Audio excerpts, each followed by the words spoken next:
അടൂരും പരിസര പ്രദേശങ്ങളിലും മിന്നൽ ചുഴലിക്കാറ്റ് നാശം വിതച്ചു.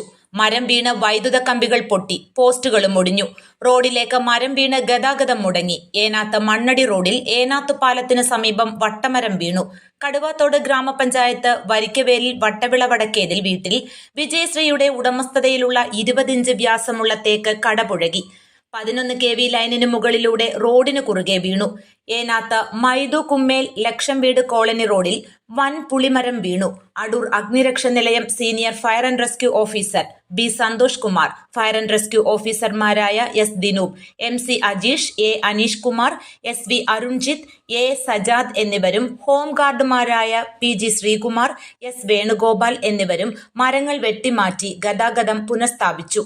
ഇളമന്നൂരിൽ ഏനാദിമംഗലം ഗ്രാമപഞ്ചായത്ത് ഓഫീസിന് മുന്നിൽ കളീക്കൽ KR ഹരീഷിന്റെ പുരയിടത്തിൽ നിന്ന് തേക്ക് വീണ് കായംകുളം പത്തനാപുരം സംസ്ഥാന പാതയിൽ ഏറെ നേരം ഗതാഗതം മുടങ്ങി. ഗ്രാമപഞ്ചായത്ത് വാർഡ് അംഗം R സതീഷ് കുമാറിന്റെ നേതൃത്വത്തിൽ നാട്ടുകാർ JCBയുടെ സഹായത്തോടെ മരം വെട്ടിമാറ്റി. News bureau, Adoor.